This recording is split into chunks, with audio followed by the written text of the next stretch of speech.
Banyak yang mengatakan terpilihnya ia sebagai calon Kapolri tunggal yang baru menjadi penengah kisruh antara KPK dan Polri. Kini ia berkomitmen untuk menggandeng KPK dalam memberantas korupsi. Pernah digoyang kasus rekening gendut, namun ia yakin bisa mempertanggungjawabkan seluruh harta kekayaannya. Simak perbincangan saya, Marissa Anita, bersama dengan calon tunggal Kapolri yang baru, Komjen Pol Badrodin Haiti, dalam Satu Indonesia.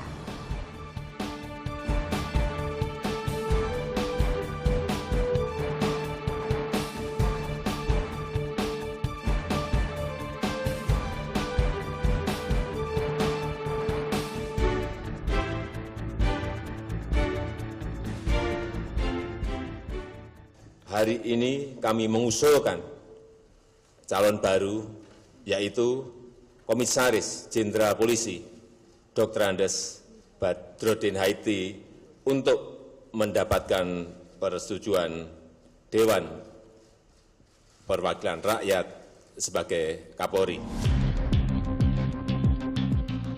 Akhirnya Jokowi bersuara. Pengajuan Komjen Pol Badrodin Haiti sebagai calon tunggal Kapolri disebut-sebut menjadi jalan tengah untuk mengurai sengkarut pemilihan Tribrata I. Pasalnya, calon terdahulu Komjen Pol Budi Gunawan menuai banyak penolakan. Status tersangka penerimaan hadiah atau janji yang disematkan KPK membuat Budi dirasa tak pantas memimpin institusi kepolisian. Seakan sebuah serangan balasan, satu persatu komisioner KPK hingga jajarannya menjadi pesakitan. Oleh kepolisian, mereka dijerat berbagai macam dugaan pelanggaran pidana dalam waktu yang berdekatan. Selang beberapa waktu kemudian, Komjen Budi Gunawan mengajukan gugatan pra-peradilan atas penetapan status tersangkanya, yang berujung pada pembebasan dirinya sebagai calon pesakitan. Menyatakan penetapan tersangka atas diri pemohon yang dilakukan oleh termohon adalah tidak sah. Namun ternyata kebebasan Budi Gunawan dari sangkaan tak serta-merta membuat dirinya lempang menapaki kursi pimpinan Polri. Pengajuan dirinya dibatalkan, berganti Badrodin Haiti yang maju sebagai calon tunggal Kapolri. Kini Badrodin Haiti punya setumpuk pekerjaan rumah. Dalam waktu dekat, ia harus berhadapan dengan Komisi 3 DPR RI untuk uji kepatutan dan kelayakan dirinya sebagai Tribrata I. Dan apabila ia akhirnya dilantik sebagai Kapolri, masa depan citra dan wibawa Polri akan berada di atas pundaknya dengan segudang polemik yang harus lekas dimediasi hingga diklarifikasi. Satu Indonesia kali ini menyapa langsung dari ruang pertemuan Mabes Polri dengan calon tunggal Kapolri yang baru, yaitu Komjen Pol Badrodin Haiti. Apa kabar Pak Badrodin? Baik, baik. Gimana Pak, sebulan terakhir ini kan Bapak jadi PLT gitu. Ya. Sudah bisa tersenyum kembali sekarang gitu ya Pak ya? Cukup menguras tenaga dan pikiran. Pastinya Pak. Pak, kami ingin mengetahui juga kan kemarin ketika tanggal 18 Februari itu Pak Jokowi akhirnya mengumumkan kan, calon Kapolri tunggal yang baru adalah Komjen Pol Badrodin Haiti. Itu Bapak sudah mengetahui ceritanya bagaimana, kronologinya? Saya tahu itu dari media setelah Bapak Presiden mengumumkan di media itu baru saya tahu. Kebetulan saya kan kortesekol di Kasat. Pada saat Bapak mengetahui langsung dari televisi, reaksi Bapak seperti apa? Apa yang pertama kali muncul di pikiran Ya, Bapak? tentu saya bersyukur. Bersyukur? Bersyukur. Ini tugas yang berat loh Pak. Saya disalami sama Kasat waktu itu. Disalami Kasat, ya saya bersyukur. Ya ini kepercayaan yang diberikan oleh pimpinan negara dan sekaligus itu tantangan bagi saya. Nah, ketika nama Bapak itu kan muncul. Nah, sebelum nama Bapak muncul itu kan ada nama Pak BG. Ya. Komunikasi antara Pak BG dengan Pak Din pada saat itu seperti apa? Ya, baik aja. Baik aja, nggak ada masalah. Sehari sebelumnya saya justru satu mobil sama beliau ngobrol banyak hal yang terkait dengan Polri ini. Itu. Kemudian tadi pagi setelah dari istana ada undangan pelantikan pimpinan KPK yang baru, kan saya pulang terus ketemu juga Pak BG di kantor saya, membicarakan masalah yang terkait dengan apa yang akan kita bicarakan dengan KPK. Pak BG sudah mengucapkan selamat belum? Sudah. Sudah? Itu kapan dia ucapkan Pak? waktu malamnya. Malamnya tanggal 18 Ya. itu. Betulkah Pak Din itu sempat meminta Pak BG untuk sudahlah, Bung, mundur saja?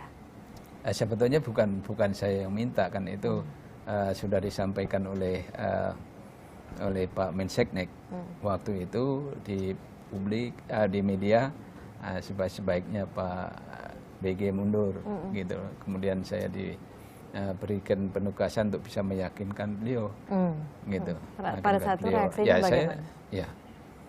Sebetulnya prinsipnya beliau mau dilantik mau tidak dilantik nggak ada masalah gitu. Tidak ada masalah? Nggak ada masalah. Lalu mengapa perjuangannya tampaknya kalau dilihat dari luar begitu ya Pak ya, kalau dari publik itu kayaknya Pak BG ini kok getol banget gitu, ngotot banget. Sebetulnya perjuangannya itu perjuangan masalah kasusnya sehingga sampai ke pra-peradilan ini.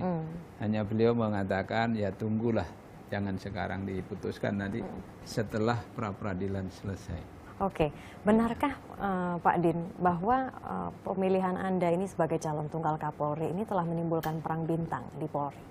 Kita terakhir itu hari Jumat minggu sebelumnya itu kita adakan wanjak rapat para bintang 3 dengan bintang 2. Nah di eselon 1 itu mengusulkan kepada Bapak Presiden yang ini calon-calon yang dari internal Polri. Itu ada bintang 3, ada bintang 2. Jadi dari situ kita sepakat komitmen semua bahwa siapapun yang jadi nanti dipilih oleh Presiden, kita komit untuk mendukungnya semua. Satu suara sudah ya? Satu suara. Nggak ada masalah. Mau si A, si B, si C, nggak ada masalah. Oke. Kedepannya Pak Din secara politis sudah bisa diterima oleh mayoritas fraksi nggak ini Pak? Ya tentu kan tadi saya katakan bahwa mitra Polri itu Komisi 3. Tentu hubungan itu kan karena mitranya pasti ada hubungan-hubungan. Nah oleh karena itu komunikasi dengan pimpinan dan juga unsur pimpinan dan juga anggota itu tentu pasti dilakukan, kan nggak mungkin tidak. Pak BG itu kan istilahnya tidak menjadi Kapolri Tunggal itu karena masalah rekening gendut. Adakah dari Pak Din kekhawatiran bahwa nanti kalau misalnya saya sudah di fit and proper test kan, akankah saya dibudi gunawankan? Enggak. Tidak Saya ada. nggak khawatir. Mengapa Pak? Saya bisa bertanggungjawabkan.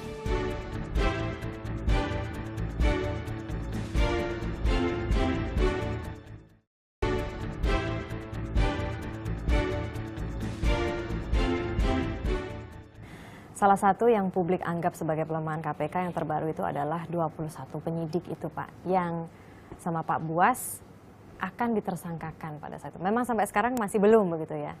Nah, nasib dari 21 penyidik ini yang terbaru dari Pak Kapolri apa? Jadi begini, kalau orang petugas pun sekalipun anggota polisi yang memegang senjata api, membawa senjata api, kemudian suratnya nggak ada atau suratnya sudah mati, pasti juga diperiksa di sini. Tidak hanya di polisi yang di luar struktur, tapi di internal sendiri juga harus ditertibkan. Jadi apa yang aneh? Kalau begitu yang sekarang yang terbaru sampai mana ini Pak proses penyelidikan? Kalau masalahnya itu hanya pelanggaran administrasi saja karena tidak dipanjang, yes, nggak ada masalah. Nggak ada masalah. Tapi kalau misalnya ada senjata ilegal yang milik pribadi kan tentu ada masalah. Kalau sejauh ini dari 21 itu yang memiliki senjata ilegal ini kan punya pribadi? masih dalam penyelidikan, saya belum terima laporannya. Update terkini mengenai kasus yang menimpa pimpinan KPK Abraham Samad dan BW bagaimana Pak kalau dari mata Polri sejauh ini? Kan tadi saya sampaikan bahwa penyelesaiannya itu dalam kerangka hukum. Selama instrumennya itu ada ya boleh saja diselesaikan. Tetap diteruskan begitu? Ya bisa saja diteruskan. Karena kalau misalnya kalau KPK kan nggak bisa SP3. Nggak bisa. Tapi polisi bisa SP3. Tapi SP3 itu ada syaratnya, Apa syaratnya, tidak Pak? serta-merta SP3 itu kalau misalnya tidak cukup bukti. Atau misalnya kasusnya sudah kadaluarsa misalnya. Atau di SP3 karena demi hukum. Bisa saja seperti itu. Tapi apakah ini memenuhi syarat seperti itu?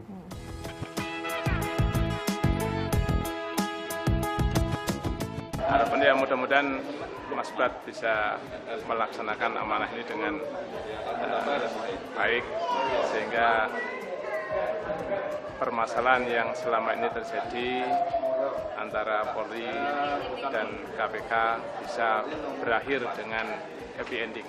Mudah-mudahan bisa membina hubungan yang bagus antara penegak hukum ya, antara KPK dengan Polri, kemudian itu bisa melaksanakan amanah itu, karena itu berat masalahnya. Semoga jadi Kapolri yang betul-betul mengemban amanat, bisa bisa menerangkan yang sekarang jadi konflik. Oke, baik. Bagaimana dengan tanggapan keluarga saat Pak Din diumumkan sebagai Kapolri Tunggal yang baru? Ya. Istri, anak, kakak-kakak. Ya artinya beragam reaksi lah. Kalau istri saya ya pasti anak saya sepenuhnya mendukung. Terima kasih. Mudah-mudahan prosesnya bisa lancar. Demikian juga keluarga-keluarga yang lain. Misalnya ya mendoakan supaya tidak ada hambatan. Jadi, intinya semua mendukung dan mendoakan supaya semua ini bisa lancar. Berarti nanti kalau misalnya betul begitu Pak, ini semuanya lancar ya, terus Bapak menjadi Kapolri gitu, Kapolri definitif, waktu dengan keluarga akan semakin sedikit dong Pak? Ya sekarang waktu keluarga juga semakin sedikit. Sudah sedikit sudah ya? 1 bulan ini semakin sedikit. Lebih sedikit ya. lagi Pak? Kita nggak sempat olahraga kan. Kalau biasa olahraganya apa Pak? Ya pagi jogging biasanya. Jogging aja? Habis sholat subuh jogging. Itu kemudian minggu mungkin ada, kalau ada tenis ya kita tenis. Tenis juga? Ya. Oh. Tenis meja. Oh, oke. Terakhir kali jogging sama tenis meja kapan Pak? Biasanya kalau tenis meja cuma sama anak saya aja. Oh, oke. Kalau misalnya bicara mengenai keluarga, apakah 2 anak Bapak ini ada yang ingin meneruskan gitu maksudnya? Sudah, yang pertama kan sudah jadi polisi. Terus yang kedua? Yang kedua di UI. Diperbolehkan ya Pak, nggak seperti Bapak zaman dulu kan, sama Ibu nggak boleh. Ketika anak ingin menjadi polisi, apa yang Bapak katakan? Sebetulnya dua-duanya pengen jadi polisi, tapi saya bilang nggak usah dua-duanya lah, satu aja. Kenapa? Ya. Kenapa nggak boleh dua-duanya Pak? Nanti dua-duanya yang satu tugas di barat, ya satu tugas timur, kita tinggal berdua. Oh, nggak mau honeymoon lagi Pak sama istri, nggak apa-apa lah ditinggal gitu Pak. Oke, baik. Kita kembali lagi agak berhubungan dengan keluarga ini Pak. Nama Bapak itu kan kemarin ketika muncul begitu ya beberapa nama dari Kompolnas, ada nama Bapak, nama Pak BG dan juga nama rekan-rekan polisi lainnya. Dan yang dikatakan diduga memiliki rekening gendut itu diantaranya adalah Pak BG dan Pak Din gitu. Nah, penjelasan Anda mengenai dugaan ini, terutama terkait dengan polis asuransi yang 1,1 M itu Pak. Jadi begini, polis asuransi itu saya juga pernah jelaskan ke KPK pada saat 2013 saya klarifikasi untuk LHKPN calon Kapolri. Saya jelaskan, termasuk ke Kompolnas saya jelaskan. Saya bilang, istri saya waktu itu habis sakit Stephen Johnson syndrome. Itu yang parah sekali. Kira-kira saya bawa ke Singapura itu tinggal 10% lah. 10%. Oleh karena itu saya harus melindungi, setelah itu selesai saya harus melindungi keluarga dengan asuransi kesehatan. Oleh karena itu asuransi itu saya beli, kemudian yang bayar itu dari deposito istri saya. Karena dari istri saya itu untuk membayar polisnya suami hanya ditanda tangan dan nomor handphone, tidak ditulis identitasnya, namanya nggak ditulis. Nah, itulah yang dianggap dibayar oleh pihak ketiga. Tapi itu semua dokumennya ada, bisa dicek, bisa dibuktikan. Gitu. Saya juga pernah jelaskan ke KPK ini loh. Nah, silahkan ditanyakan di LHKPN KPK. Bapak luar biasa sayang sama istri ya. Loh ya. Oh. Sampai begitu. Kan kemarin itu kan Pak BG itu kan istilahnya tidak menjadi Kapolri Tunggal itu karena masalah rekening gendut. Adakah dari Pak Din kekhawatiran bahwa nanti kalau misalnya saya sudah di fit and proper test kan, akankah saya dibudi gunawankan? Tidak Saya ada. nggak khawatir. Mengapa, Pak? Saya bisa pertanggungjawaban. Bahkan saya bilang tanya sama pimpinan KPK, salah satu pimpinan KPK, masalah enggak. Tapi kalau misalnya kita boleh melihat ini Pak, dari LHKPN, Bapak kan termasuk yang rajin sekali memberikan LHKPN gitu. Ada jumlah tambahan uang yang bisa dibilang cukup besar. Ya biasa karena jual rumah. Maksudnya? Jadi jual rumah dulu belinya harganya 300 dijual jadi 3 miliar kan besar. Iya kan? Bapak siap menjadi Kapolri? Jangan kalau itu ditanya siap.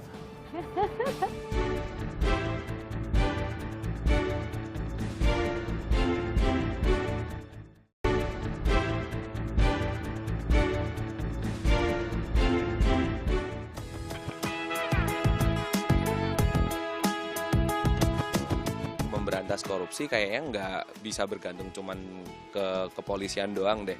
Polri kan sebenarnya kan tugasnya kepolisian itu sebenarnya mungkin menertibkan masyarakat. Cuman kalau untuk memberantas korupsi itu mungkin dia tugasnya lebih mensupport dari KPK.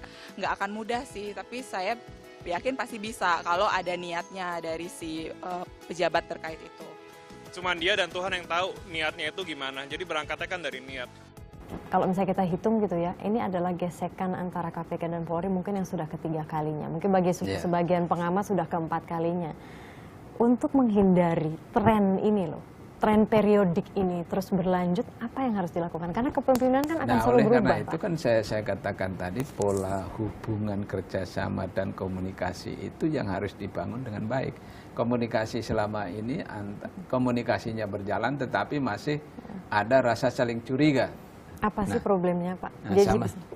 Silakan dijabarkan, Pak, problemnya.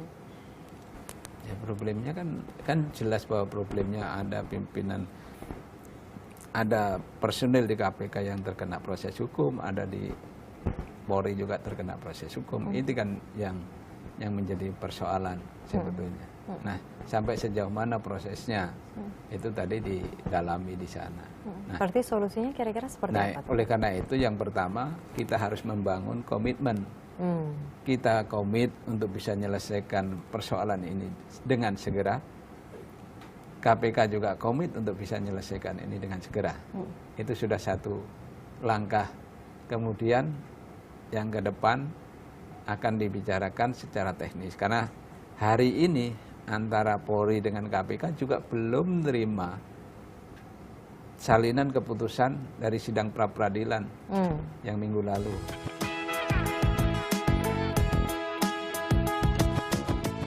Penting untuk dilakukan oleh Pak Badrodin Haiti jika terpilih. Pertama, membereskan kasus dengan KPK gitu ya. Membuat dua institusi ini memang berjalan baik berjamaah untuk melawan korupsi. Memastikan sinergisitas Polri dengan lembaga-lembaga lain, KPK, Komnas HAM, Kejaksaan Agung, Mahkamah Agung. Nah ini bagaimana membangun komunikasi ke masyarakat. Membangun kembali ya hubungan, terus puing-puing yang ada di Polri maupun yang ada di KPK harus dibangun kembali. Kira-kira kalau misalnya mau membenahi internal gitu, apa sih yang ingin dibenahi oleh Pak Din? Sekarang yang internal yang pertama yang penting itu adalah rekrutmen anggota Polri. Rekrutmen anggota Polri. Kalau rekrutmennya itu bagus, itu hasilnya pasti bagus. Nah, bagaimana Polri itu bisa mengembalikan image, mengambil lagi hati masyarakat terhadap Polri? Jadi ya walaupun publik tidak percaya, tapi publik masih perlu Polri. Betul, tepat. Nah itu, perlu tapi akan lebih ideal kalau misalnya sama-sama enak. Oleh karena itu gitu kan. kita harus tingkatkan Jadi untuk membangun kepercayaan itu tidak hanya satu sisi, tidak hanya ngomong saja, tetapi juga harus bagaimana kinerjanya bagus, bagaimana komplain-komplain masyarakat ini berkurang, bagaimana ketanggap segeraannya, pola komunikasi dengan masyarakat itu juga harus baik. Kalau misalnya mau membersihkan Polri dari korupsi, ya, itu rencananya seperti apa, Pak? Ya, kalau membersihkan kita akan bentuk tim internal. Justru tadi saya bilang sama pimpinan KPK, saya juga mau polisi juga bersih. Oleh karena itu mari kita bangun sistem bagaimana pencegahannya. Nah, tolong saya juga kasih tahu. Tadi juga Pak Prasojo juga datang. Ya. Pak Prasojo datang juga saya sampaikan. Saya juga punya program ini untuk mencegah jangan sampai banyak terjadi penyimpangan. Nah, tolong berikan masukan sistem apa yang akan bisa kita bangun supaya polisi juga lebih baik, lebih bersih. Baik, Bapak siap menjadi Kapolri? Jangan kalau itu ditanya siap. Nggak jadi Kapolri pun siap. Gitu. Jadi jangan hal yang memang itu diidamkan itu tanya siap, tapi ditanya kesiapan yang terjelek. Oke, baik. Terima kasih banyak Pak Badrodin Haiti, Kapolri Tunggal Republik Indonesia. Nah, kira-kira siapa lagi tokoh nasional akan kami hadirkan minggu depan? Saksikan terus Satu Indonesia setiap hari Minggu malam. Saya Marisa Anita undur diri. Sampai jumpa minggu depan. Ya, terima kasih.